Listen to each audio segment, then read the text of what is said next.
This is Radio Nepal. I am Della Prasai with the news. The headlines first.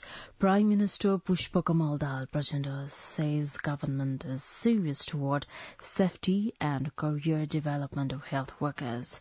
Prime Minister Dahal visiting Bazang today, the district hit by recent earthquake. Electricity bill tabled in House of Representatives.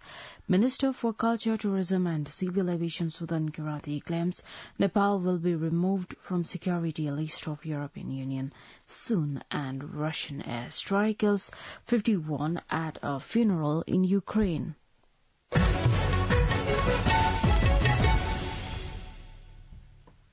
Now the news in detail. Prime Minister Pushpa Kamal Dahal Prachanda says the government is serious towards safety and career development of doctors and health workers.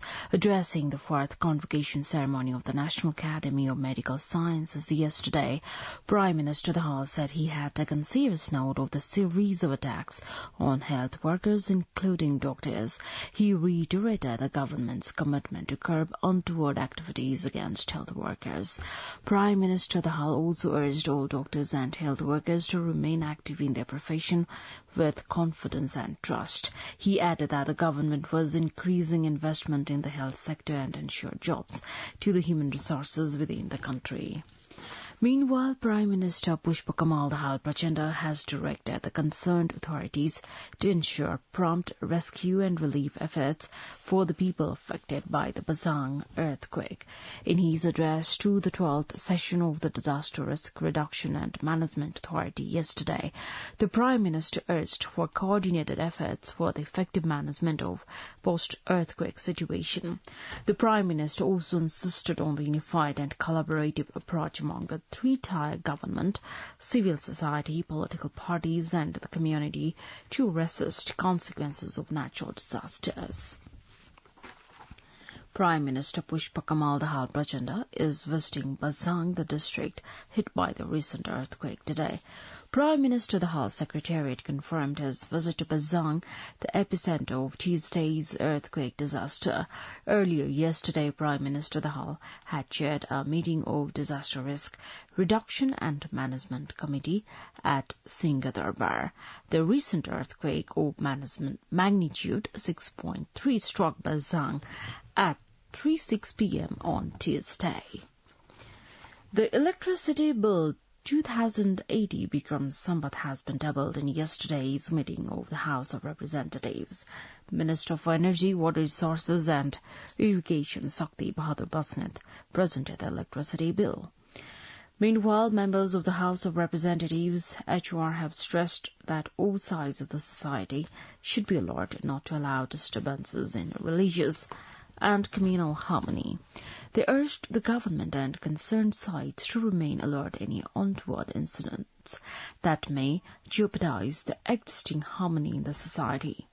The lawmakers also drew government's attention for the treatment of the injured due to Bazang earthquake and relief and resettlement of the affected people.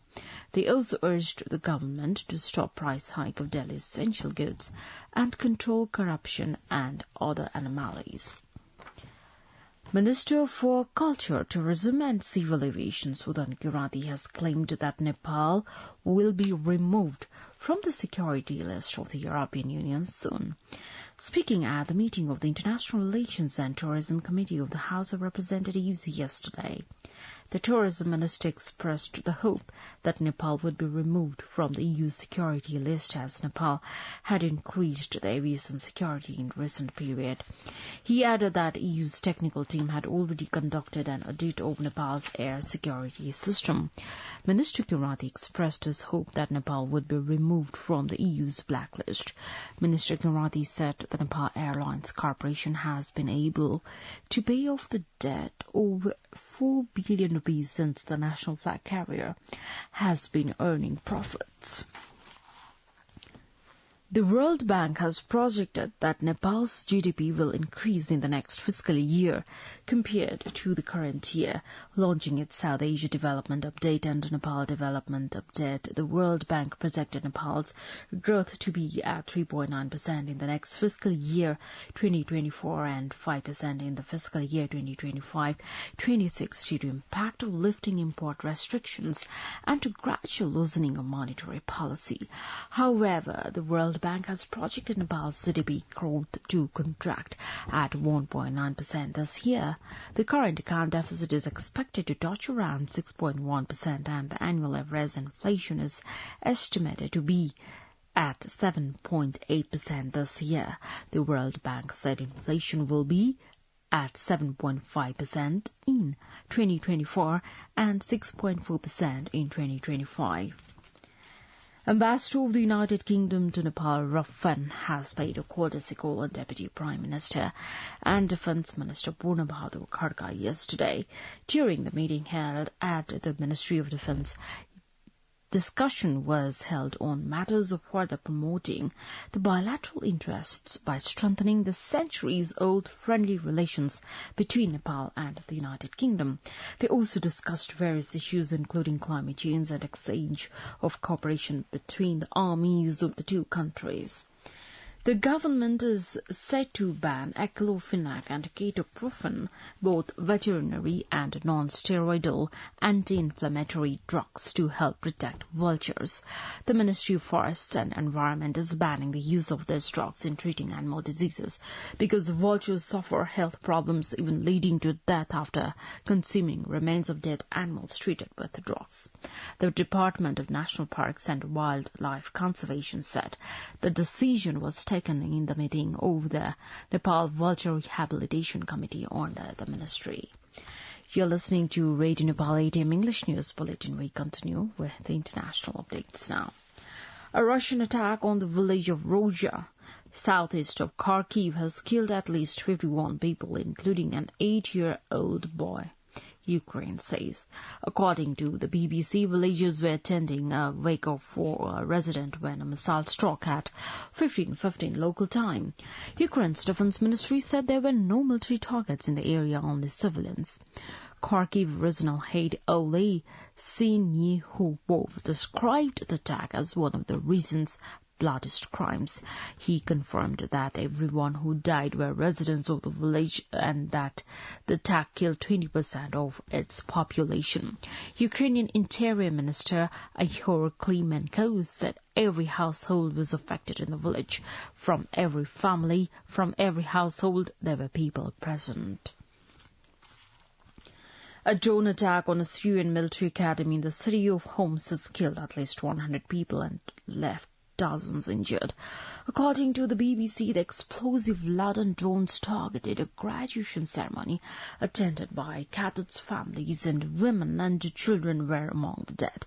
The army blamed terrorist groups backed by known international forces. There was no immediate claim from the rebels and jihadists battling the government in the country's civil war. The drone attack is believed to have been launched from opposition-held areas northwest of Homs. Syria's state news agency Sana quoted a statement from the General Command of the Army Forces as saying that several drones carrying explosives targeted the Homs Military Academy just after the afternoon graduation ceremony had ended. Now, the Journal Weather Forecast for the country for today. Forecasting Division says the weather is likely to be partly to generally cloudy in Koshi Province, Madhya Province, Bagmati Province and Gandaki Province, and partly cloudy to mainly fair in the rest of the country. Kathmandu's weather report now: maximum temperature of 28.6 degrees Celsius and minimum temperature of 17.2 degrees Celsius. With this news, we have come to the end of this bulletin, but before we wrap up the headlines once again.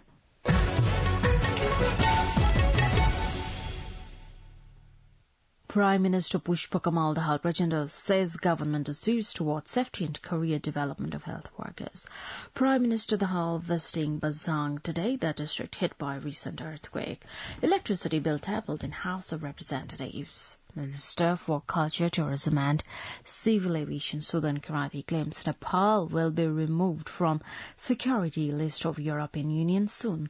And Russian airstrike kills firstborn at a funeral in Ukraine. Well, that's all that we have for this edition. Our next English news edition is at 2 in the afternoon. You can also listen to us online at our website www.radionepal.gov.np for morning news and online programs. Stay tuned, stay safe and have a good day.